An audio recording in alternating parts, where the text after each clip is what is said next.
మీరందరూ యెహోవాను సన్నుతించుడి అంటున్నాడు. దేవుణ్ణి ఏం చేయాలంటే సన్నుతించాలి. అంటే ప్రభువును స్తుతించే వాళ్ళగా ఉండాలి. దేవుని సేవకులు రాత్రి వేళ ఆయన యొక్క మందిరంలో నివసించే వారు ప్రభుని ఏం చేయాలని చెప్తుంటున్నాడు ఇక్కడ భక్తుడు? దేవుణ్ణి సన్నుతించాలని చెప్తూ ఉన్నాడు. లేఖనాల్లో గమనించినట్టయితే దేవుని సేవకులు అంటే ఎవరు? దేవుని యొక్క సేవ చేసేవారు, దేవుని పరిచర్య చేసేవారు, దేవునికి దాసులైన వారు, ప్రభువును సంతోష పెట్టేవారు, ప్రభువును మాత్రమే సంతోష పెట్టేవారు, ప్రభుకు లోబడిన వారు అన్న విషయాన్ని మనం మర్చిపోకూడదు. ఇక్కడ వాక్యమును మనం చూస్తే దేవుని సేవకులు, అలాగే దేవుని మందిరములో రాత్రి నిలచుండు వారు కూడా రాత్రి పగలు వాక్యములో మనం చూస్తాము.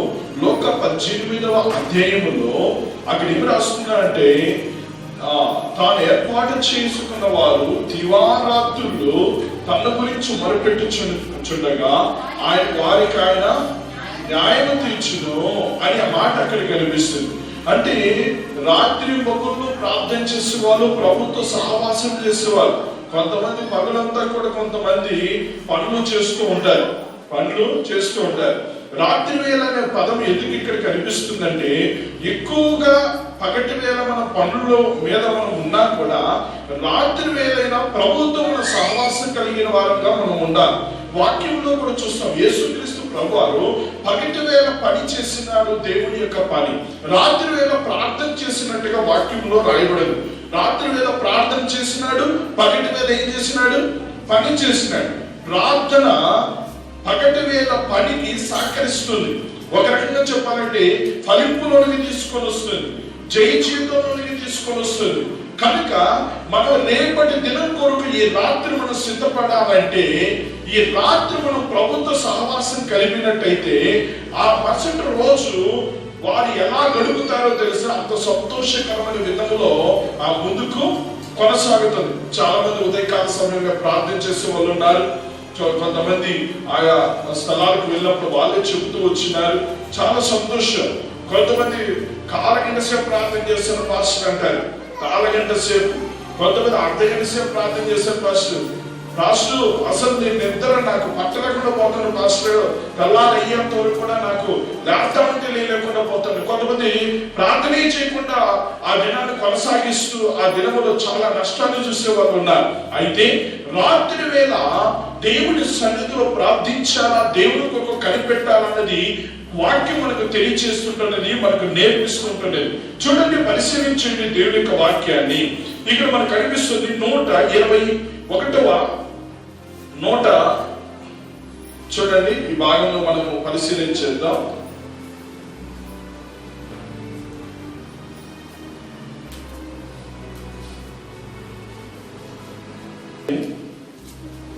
మొదటి వచనం చదువుదాం.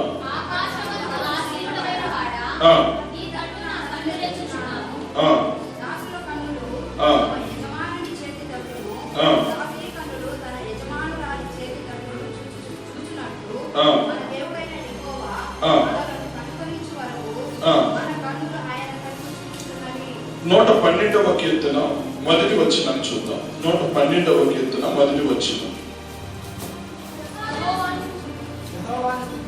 యెహోవాను స్తుతించుడి, యెహోవా యందు భయభక్తులు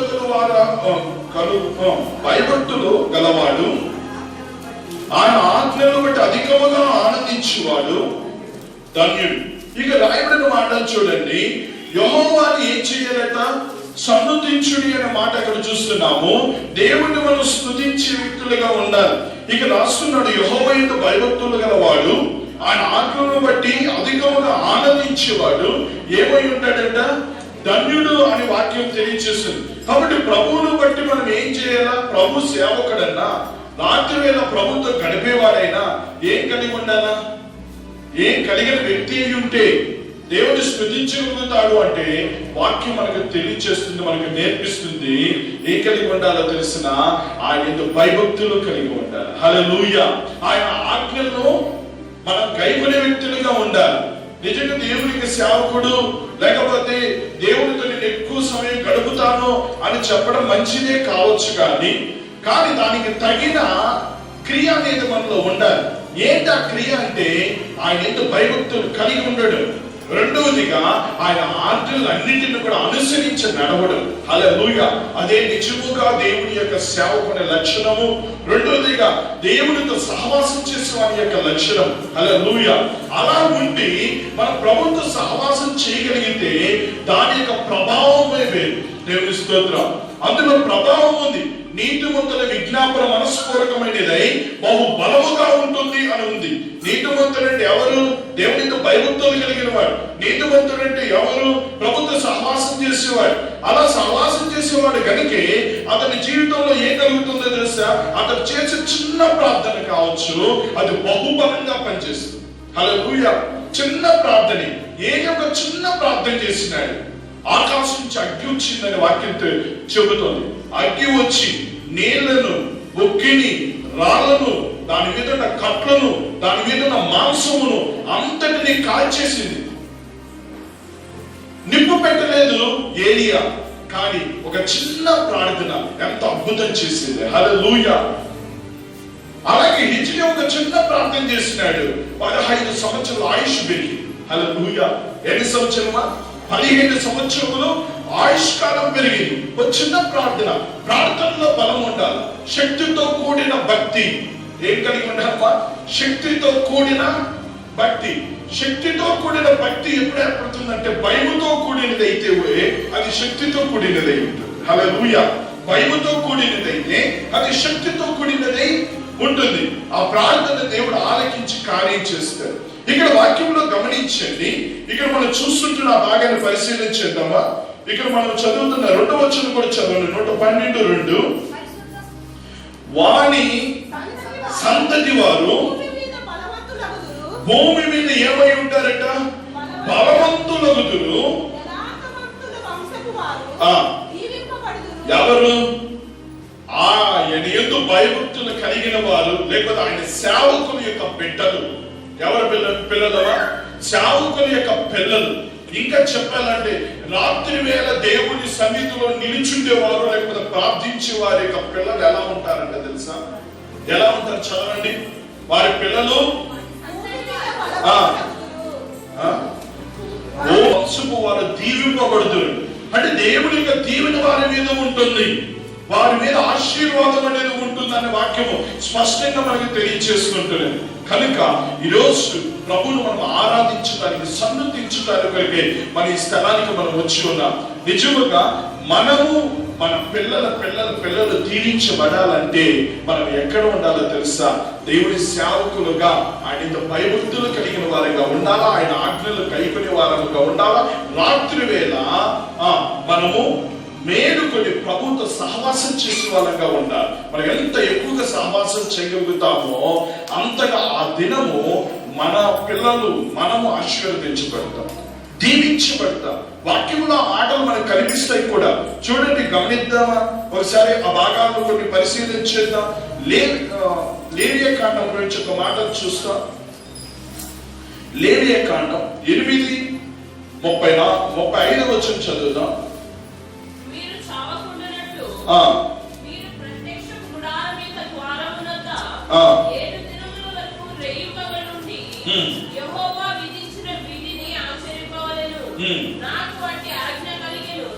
చాలు.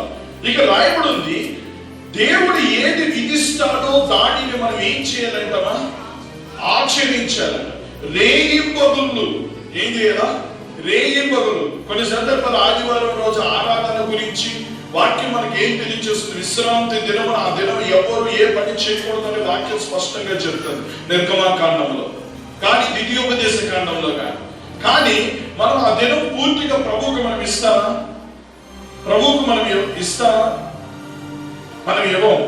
ఏదో కొద్ది సమయాన్ని మాత్రం ప్రభుకి ఇస్తాం. మిగతా సమయం కూడా ఈ 6 దినాల సమయం సాధని చెప్పేసి ఆ సమయం కూడా మన కొరకే వాడుకుంటాం. ఆ సమయం కూడా మన కొరకే వాడుకుంటాం.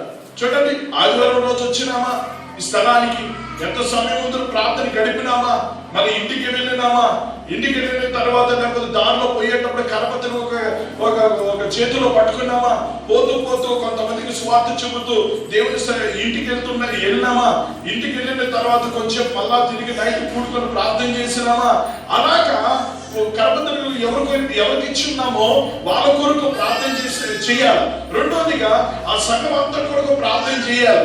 ఆ విధంగా ఆ దినమంతా కూడా ప్రభువుతో సహవాసం కలిగిన వారిగా ఉండాలి. కానీ మనం కొద్ది సమయం ప్రభువుకి ఇచ్చేసి మిగతా సమయం కూడా మనమే వాడుకుంటే ఏ విధంగా దీవెన ఉంటుంది, ఏ విధంగా ఆశీర్వాదం ఉంటుంది? కనుక ఇక్కడ మనం చూస్తుంటున్నాము 7 దినముల వరకు రేయింబగుల నుండి యెహోవా విధించిన విధిని వారు ఆచరించాలంటున్నాడు. అలా ఆచరించడంలో గొప్ప ఆశీర్వాదం. హల్లెలూయా. ఆచరించకపోవడంలో గొప్ప నష్టము ఉంది. ఆచరించే దానిలో ఆశీర్వాదం ఉంది, ఆచరించకపోవడంలో ఏముంటది? నష్టం కూడా ఉంటుంది. కనుక ఎప్పుడు కూడా ప్రభు సన్నిధిని మాత్రం ఎప్పుడు మనం దొంగలించుకోరు. ప్రభు సన్నిధిని దేవుడు చెప్పినట్టుగా ఆ విధిని ఆజ్ఞను మనం కైకొంటే అదే ప్రభుని మనం మహిమపరిచిన వారం అవుతా, అదే ప్రభుని గణపరిచిన వారం అవుతా, ప్రభుని స్తుతించిన వారం అవుతా. నేను ట్రైనింగ్ లో ఉన్న ఆ యొక్క ప్రాంతంలో పగటి వేళ 9 గంటలకు అక్కడ ఆరాధన ప్రారంభమవుతుంది. 9 గంటల నుంచి మధ్యాహ్నం 1 గంట వరకు కూడా అక్కడ జరుగుతుంది. ఫస్ట్ మెసేజ్, సెకండ్ మెసేజ్, బల్లారాధన అన్ని జరుగుతాయి. సరే, ఆ కార్యక్రమం అంతా అయిపోయిన తర్వాత 1 గంటకు అయిపోయిన తర్వాత సంఘం అంతటి కూడా భోజనాలు ఏర్పాటు చేస్తారు. ఇంచుమించు ఒక 400 మంది. భోజనం అయిపోయిన తర్వాత వాళ్ళని ఇంటికి పంపించరు. వాళ్ళందరికీ కరపత్రికలు ఇచ్చి ఒక ర్యాలీ లాగా వరుసగా నిలబెట్టి 400 మందిని కూడా నిలవబెట్టి ఆ యొక్క ప్రాంతం అంతా కూడా తిప్పి అక్కడెక్కడ సువార్తను ప్రకటించి కరపత్రికలు పంచి అటు తర్వాత 4-5 మళ్ళా తిరిగి చర్చి కాడికి తీసుకుని వస్తారు. మళ్ళా ఎక్కడో అక్కడ పంపారు, మళ్ళీ చర్చి కాడికి తీసుకుని వస్తారు. చర్చి కాడికి తీసుకుని వచ్చిన తర్వాత మళ్ళా అందరికీ కాస్త బిస్కెట్, కొంచెము టీ లేకపోతే కాఫీ వాళ్ళకి ఇస్తారు. ఇచ్చిన తర్వాత పంపించేస్తారని మీరు అనుకునేది. మళ్ళా 7:30-7 గంటలకంతా కూడా మళ్ళా మందిరంలో యథావిధిగా కూడుకోవాలి. నైట్ 7 గంటలకు దేవుని స్తోత్రం. అప్పుడు కూడుకుంటే అప్పుడు మళ్ళా పాటలు స్టార్ట్ అవుతుంది. మళ్ళా ఆ దినం 9 గంటల వరకు కూడా అక్కడ వాక్యము, రెండవదిగా ప్రార్థన జరుగుతుంది. ఆదివారం రోజు 9 గంటలకు అప్పుడు పంపిస్తారు. ఎక్కడికి? 50 గంటలకు వాళ్ళు. ఎప్పుడు 9కి వస్తే? తెల్లారి 9కి వస్తే నైట్ 9కి పంపిస్తారు. హల్లెలూయా. మనం ఇక్కడికి వస్తే ఇక్కడ 10కి వస్తే 1 గంటకి పంపిస్తాం అనుకోండి ఉదాహరణగా. కనుక భాస్కర్ 1 గంటకు పంపిస్తే కాబట్టి 11కు పోదామని ఎవరు ఉంటారు కొంతమంది, లేకపోతే 12కి పోదామని ఎవరు ఉంటారు కొంతమంది. అదే అంటే కొంతమంది అంత సమయం కూర్చోలేను, నేను అంత సమయం ప్రభుత్వం గడపలేదు. మీకు తెలుసులో తెలియదు, ప్రభువుతో గడిపే సమయం బహు సంతోషాన్ని తెప్పిస్తుంది. మనకు తెలియకుండానే మన శరీరంలో ఆరోగ్యాన్ని తెప్పిస్తుంది. మనకు తెలియకుండానే ఆయుష్ పెరుగుతుంది. మనకు తెలియకుండానే దీర్ఘాయువు పెరుగుతుంది. మనకు తెలియకుండానే కళ్ళకు సత్తు వస్తుంది. మనకు తెలియకుండానే శరీరానికి సత్తు వస్తుంది. ప్రతిదీ కూడా లేఖనాల్లో మనం చూస్తాం. 40 రాత్రులు 40 పగుళ్ళు మోషే ఎక్కడున్నాడు? సీనాయి పర్వతం మీద ఉన్నాడు. ఎందుకోసం ఉన్నాడు? కట్టుమోపు కొట్టుకునే దాని బోల ఆయన దేవునితో సహవాసం చేయడానికి పోయినాడు కొండ మీద. ఎన్ని రోజులమ్మా? 1 రోజు 2 రోజులు కాదు. ఇటుంటే ఒక 3 గంటల సేపు చాలా కష్టపడుతూ ఉంటాం కదా. కానీ ఆయన 40 రాత్రులు 40 పగుళ్ళు ఇంటి మొహం చూడలేదు. ఇంటి మొహం చూడ 40 రాత్రులు పగులంటే 1 నెల 10 రోజులు దేవునితోనే ఉండిపోయినాడు అక్కడ. చూడండి, దేవునితో ఉండిపోయిన వ్యక్తి 40 రోజులు అయిన తర్వాత కిందికి రావటానికి అతనికి తలవ చేస్తున్నది. తలవ చేయడం అంటే అర్థం ఏంటంటే ఇష్టం లే కిందికి పోవటానికి. కిందికి పోవటానికి ఎవరికి లేదు ఇష్టము? దేవుడితో సహవాసము. దేవుడిని ఒకసారి రుచి చూస్తే, దేవుడు ఉత్తముడని రుచి చూస్తే, దేవుడి యొక్క ప్రేమను రుచి చూస్తే, దేవుడి మహిమను పొందుకుంటే, దేవుడి ప్రభావాన్ని పొందుకుంటే, దేవుడి బలాన్ని రుచి చూస్తే మళ్ళా తిరిగి మళ్ళా పోవాలని అనిపించదు. హల్లెలూయా. గంటల తరబడి ప్రభుత్వంలో ఉండిపోదాం అనిపిస్తుంది. ఆ సహవాసం కలిగి ఉందామా అనిపిస్తుంది. ఇంకా కొన్ని రోజులు బాగుంటుందని అనిపిస్తుంది. గత ఆదివారం రోజు ఇక్కడ ఆరాధన జరిగిన తర్వాత సహోదరు బ్రదర్ చెప్తూ ఉన్నాడు, కదా నేను ఆదివారం ఆరాధన చూస్తూ ఉన్నప్పుడు అదంతా కూడా ఆ యొక్క సర్వీస్ అంతా చూస్తున్నప్పుడు నాకు అనిపించింది, ఇలాగే ప్రతిరోజు నీటి ఎంత బాగుందో. అంటే అతనిలో దేవుని కార్యం చేసింది. హల్లెలూయా. ఇలాగే ప్రతిరోజు ఒక ఆదివారం కాదు, సోమవారం, మంగళవారం, బుధవారం, గురువారం, శుక్రవారం, శనివారం వరుసగా 7 దినాలు కూడా ఇలాగ ప్రార్థన పెట్టేస్తా ఉంటే రోజు ఇక్కడే ఉండిపోదాం అనిపిస్తుంది బ్రదర్. హల్లెలూయా. ఏంటంటే ప్రభువులోని ఆనందం. ఎవరిలో ఆనందము? ప్రభువులోని ఆనందం, ప్రభువులో సంతోషం. దేవునికి స్తోత్రం. అది మనల్ని ఆకలి పనివ్వదు, దాహం పనివ్వదు. దేవుని స్తోత్రం. నిద్ర రానివ్వదు, నిద్ర కూడా రాదు. దేవుని స్తోత్రం. అలసట రానివ్వదు. ఏమన్నా అలసట రాదు, నిద్ర రాదు, ఆకలి అనిపించదు, దాహం అనిపించదు. ఇది ముందు నేను ఒక విషయం చెప్పున్నాను. ఒక చర్చిలో ప్రార్థన జరిగింది. అందరూ చర్చిలోకి వెళ్ళినారు, తలుపులు వేసుకున్నారు. దేవుని స్తోత్రం. ఒక రోజు అయింది, 2 రోజులు అయింది, 3 రోజులు అయింది, 4 రోజులు అయింది, 5 రోజులు అయింది, 7 రోజులైనా చర్చి నుంచి బయట రాలేదు. చూసిన వాళ్ళు చర్చిలే పోయింది తెలుసు, కానీ వాళ్ళు బయట వచ్చింది మాత్రము వాళ్ళు గమనిస్తూ ఉన్నారు. ఒక్కడు కూడా బయట రా, వీళ్ళు ఉన్నారా పోయినారా చూసి వాళ్ళకి ఏమనిపిస్తుంది? ఒకరోజు పోయినోడు 7 రోజులైనా చర్చి నుంచి బయట రాకపోతే ఏమనిపిస్తుంది?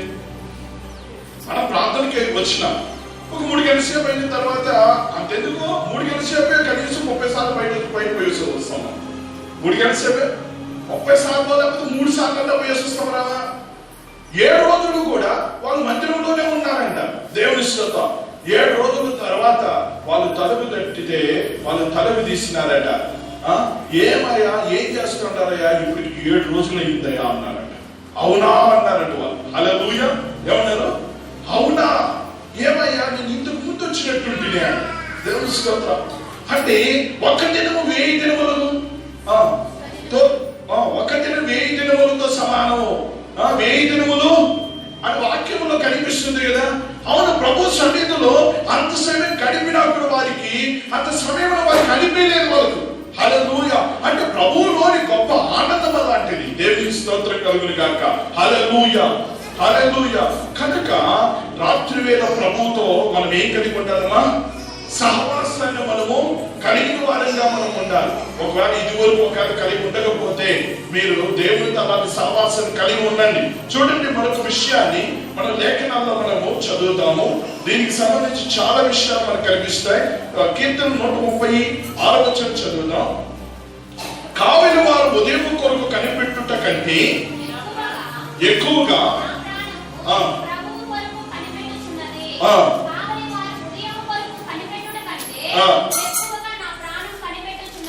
దేని కొరకు అంట?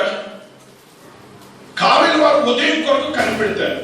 ఏంటికి కావలి కాసేది? ఇప్పుడు చెప్పండి. రాత్రి వేళ.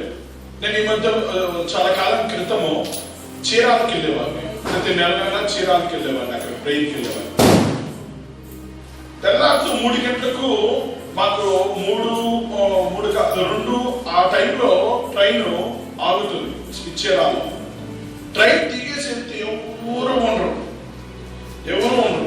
పెద్ద పెద్ద కాంప్లెక్స్ షాపులు ఉంటాయి కదా, ఆ షాపుల్లో రోడ్లలో ఒక్కొక్కరు ఒక కుర్చీ వేసుకొని కూర్చోని ఉంటారు. కుర్చీ రోడ్లో వేసుకొని, రోడ్డు పక్కన వేసుకొని షాప్కి ఎదురుగా ఒక్కొక్కరు కూర్చో దూరంగా కూర్చొని ఉంటారు. ఫస్ట్ నాకైతే తెలియదు, కానీ వాళ్ళ బట్టలు చూసి తెలుసుకున్నాను. వీళ్ళు వాచ్మ్యాన్స్, అంటే రాత్రిపూట వీళ్ళు కావలి కాసేవాళ్ళు. కొంతమంది చూస్తా కొంతమంది ఒక్కొక్కసారి అయితే తొగతా ఉంటారు, ఒకసారి ఏదో చూసినట్టు ఉంటారు, ఒకసారి నేను పోయేది కూడా వాళ్ళ కథల కన్నా మెదలకుండా ఉంటారు ఒక్కొక్కసారి. అంటే రాత్రి వేళ వాళ్ళు దేని కొరకు ఎదురు చూస్తారు? ఎప్పుడెప్పుడో పగలైపోతుంది, నా డ్యూటీ అయిపోతుంది. ఎప్పుడు పగలైపోతుంది? నా డ్యూటీ అయిపోతుంది. లేకపోతే పైసలు. హల్లెలూయా. కనుక వాళ్ళు దాని కొరకు ఎదురు చూస్తారు. మనం దేని కొరకు ఎదురు చూస్తాం? మనం దేని కొరకు ఎదురు చూడాలా? మన ప్రాణం ప్రభు కొరకు ఎదురు చూడాలి. హల్లెలూయా. వాళ్ళు రాత్రి అంతా మేలుకుంటారు డబ్బు కోసం, మనం రాత్రి అంతా మేలుకోవాలి ప్రభు కోసం. హల్లెలూయా. దేనికోసం? వాళ్ళు రాత్రంతా మేలుకుంటారు డబ్బు కోసం. అయితే వాళ్ళు రాత్రంతా మేలుకోకపోయినా కదా కనీసం ఒక 2 గంటల సేపు మేలుకున్నా ప్రభు కొరకు గొప్ప ఆశీర్వాదం. హల్లెలూయా. అందుకే నేను వాక్యంలో రాయబడింది, నా రాజ్యములో నా నీతిని మొదట వెతుకుడి, అప్పుడు అవన్నీ మీకు అనుగ్రహించబడుతుంది. ఆమేన్. చాలా మంది అన్ని కావాలని కోరుకుంటారు, కానీ కొంతమంది చెప్తుంటారు కదా, టైమే లేదు కదా ప్రార్థన చేయటానికి. ఏం చేస్తుంది? పని ఎక్కువైపోయింది కదా, పని ఒత్తిడి ఎక్కువైపోయింది కదా. అవును, నువ్వు ప్రార్థన చేయడం మానేస్తే ఒక రోజు 2 రోజులు పని చేయాల్సింది. ఒక రోజు ఎన్ని రోజులు పని చేయాల్సిందమ్మా? 2 రోజుల పని 3 రోజులు పని చేస్తే మన శరీరం ఎలా ఉంటుందో బాగుంటుందో ఒకసారి చూసుకోవాలి. అదే ప్రభుత్వ సహవాసం చేస్తే ఎలా ఉంటుందో తెలిసిన, ఎంత పనైనా చాలా తేలిగ్గా వెళ్ళిపోతుంది. హల్లెలూయా. ఎంత పనైనా చాలా తేలిగ్గా సాగిపోతుంది. 1 గంటలో రోజంతా సంపాదించేది 1 గంటలో సంపాదించేది, రోజంతా సంపాదించేది 1 గంటలో. ఈ రహస్యం చాలా మందికి తెలియదు. ఈ రహస్యం చాలా మందికి తెలియదు. యేసు ప్రభువు రాత్రంతా ప్రార్థన చేసి పగటిపూట ఎక్కడికి పోయినా దయ్యాలు భయపడేది.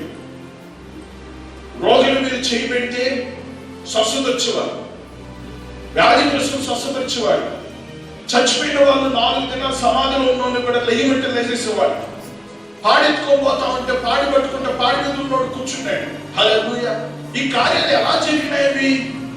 ఎలా జరిగినాయి? ఒక వ్యక్తి అంటున్నాడు, నికోదేమో నీకు దేవుడు తోడుగా ఉన్నాడు. హల్లెలూయా. ఎవరు తోడుగా ఉన్నాడు? దేవుడు నీకు సహాయం చేయకపోతే ఈ కార్యాలు ఎవడు కూడా చేయలేడు. ఈ కార్యాలు చేయగలుగుతున్నావంటే దేవుడు నీకు తోడుగా ఉన్నాడు. దేవుడు తోడుగా ఉండడానికి కారణం ఏంటంటే యేసు ప్రభువు దేవునితో సహవాసం కలిగిన వాడు. హల్లెలూయా. ఎవరితో సహవాసం కలిగిన వాడు? ప్రభువుతో సహవాసం కలిగిన వాడు. కాబట్టి మనం రాత్రి వేళ ప్రభువుతో ప్రాణం ఎలా ఉండాలమ్మా? ఏముండాలా? ఆశతో చూడాలి. హల్లెలూయా. హల్లెలూయా. ఆఖరిగా మనం ముగించుకుందాము. మనం చదువుకున్న 34వ అధ్యాయము 2వ వచనాన్ని పరిశీలించుదాం. పరిశుద్ధ స్థలం వైపు మీ చేతులెత్తి యెహోవాను సన్నుతించుడి. ఎక్కడ వైపు చేతులెత్తి సన్నుతించాలమ్మా? పరిశుద్ధ స్థలము వైపు మీ చేతులెత్తి యెహోవాను సన్నుతించారు.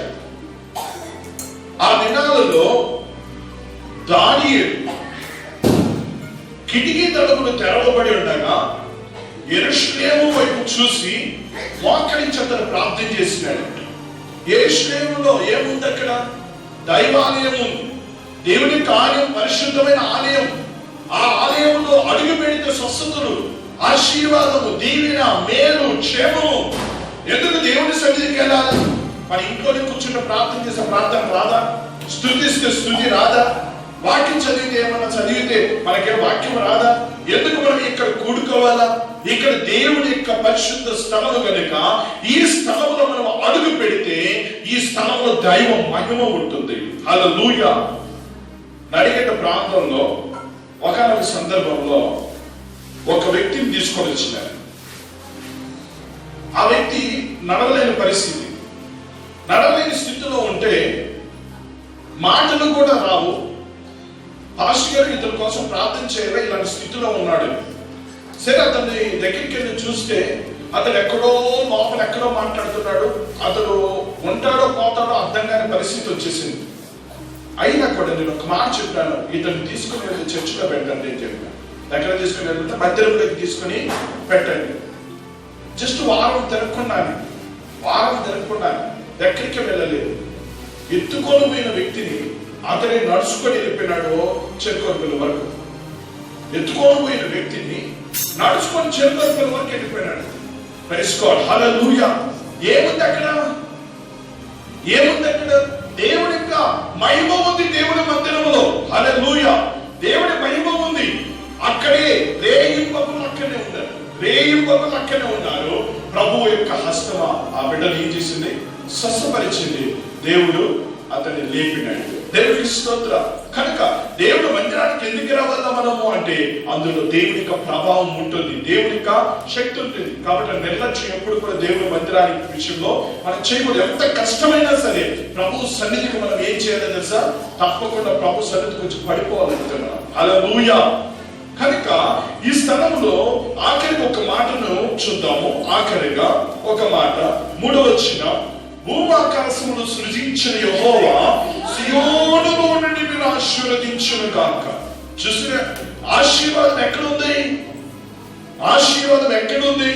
దేవుడి దగ్గర నుంచి. దేవుడే మనల్ని ఆశీర్వదిస్తాడట. హల్లెలూయా. భూమిని ఆకాశమును సృజించిన సృష్టికర్త అయిన దేవుడే, మనల్ని సృజించిన దేవుడి యొద్ద నుంచి ఆశీర్వాదం వస్తుంది, దీవెన వస్తుంది, మేలు వస్తుంది. వాక్యంలో మనం చూస్తాము. ద్వితీయోపదేశ కాండము 28వ అధ్యాయము 1వ వచనం నుంచి మనం చూసినట్లయితే దేవుడి దీవెనలన్నీ అక్కడ రాస్తూ ఉన్నాయి. మీరు ఇంటికి వెళ్ళి చదవండి. అలాగే మలాకి 3వ అధ్యాయంలో చూస్తే అక్కడ దేవుడి యొక్క ఆశీర్వాదం ఆకాశపు వాక్యం విప్పి పట్టజాల దీవెనలు కుమరిస్తానని వాక్యంలో మనకు కనిపిస్తుంది. దీవెన ఎక్కడి నుంచి వస్తుంది? దేవుని యొద్ద నుంచి వస్తుంది. ఆశీర్వాదం ఎక్కడి నుంచి వస్తుంది?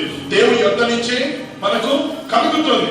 కనుక మన దేవుడు నమ్మదగిన వాడు. ఆయన మనం సన్నతించాలి. హల్లెలూయా. ఏం చేయాలమ్మా? ఆయన మనము సన్నతించే వ్యక్తులుగా మనం ఉండాలి, స్తుతించే వాళ్ళంగా మనం ఉండాలి. ఈరోజు మనం అందరూ లేచి నిలబడతాం ప్రభు సన్నిధానంలో.